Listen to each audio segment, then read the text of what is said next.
15 अगस्त 1947 को जब भारत आजाद हुआ, उस समय हमारा देश 500 से ज्यादा स्वतंत्र रियासतों में बटा हुआ था।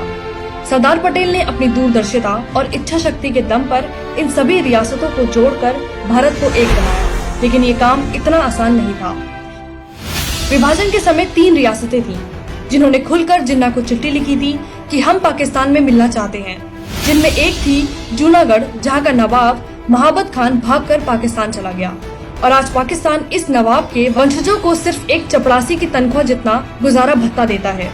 दूसरा था भोपाल, जहाँ के हमीदुल्लाह खान ने तिरंगा फहराने के जुर्म में 6 नौजवानों पर गोली चलवा दी थी। इन्हीं के पोते सैफ अली खान अब ज्ञान देते हैं कि अंग्रेजों के आने से पहले तो भारत कोई देश ही नहीं था।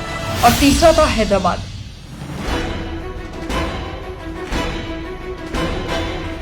हैदराबाद न सिर्फ स्वतंत्र भारत की सबसे बड़ी रियासत थी, बल्कि सबसे अमीर थी।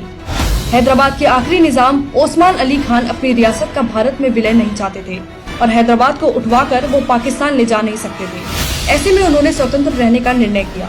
आसमान में जब तक चांद सितारे चमकते रहेंगे, हैदराबाद आजाद रहेगा। पाकिस्तान समर्थक निजाम की रियासत हैदराबाद का स्वतंत्र रहने का मतलब होता भारत के पेट में एक अल्सर का रहना, जो समय के साथ और खतरनाक हो जाता। ऐसे में सरदार पटेल ने हैदराबाद के विलय के लिए निजाम पर दबाव बनाना शुरू किया। आपके निजाम को मेरा सलाम कहना और कहना कि मैं चाहता हूं कि उनकी और उनके परिवार की सेहत अच्छी रहे, और ये भी कहना कि जब कभी वो अपनी प्रजा को नुकसान पहुंचाने के बारे में सोचे, तब वो अपने बारे में भी सोच लें, अपने बाल बच्चों के बारे में, अपनी जमीन जायदाद के बारे में, अपनी बेहिसाब दौलत के बारे में। जिसके जवाब में निजाम ने हैदराबाद रियासत की बेकसूर हिंदू जनता का नरसंहार शुरू कर दिया।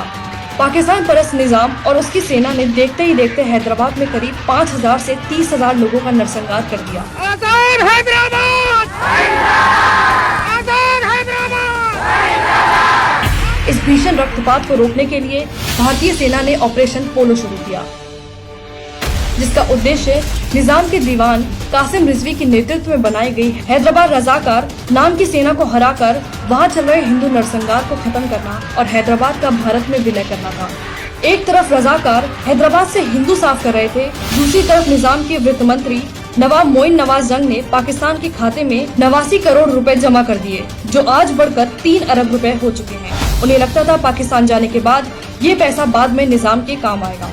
भारतीय सेना को रोकने के लिए निजाम ने अरबी, रोहिल्ला, पठानों की करीब 24,000 संख्या की सेना बना रखी थी। इस सेना की कमांड एक अरबी जनरल एल एड्रोड के हाथों में थी। 6 सितंबर को भारतीय सेना की पूना हॉर्स टैंक रेजिमेंट और गोरखा राइफल की पैदल सेना ने हैदराबाद की ओर कूच किया और अगले 12 दिन में पूरी हैदराबाद रियासत को जीतकर भारतीय सेना ने तिरंगा फहरा दिया। 18 सितंबर 1948 को हैदराबाद रियासत का भारत में विलय हो गया। आगे चलकर इसी रियासत को आंध्र प्रदेश राज्य बनाया गया।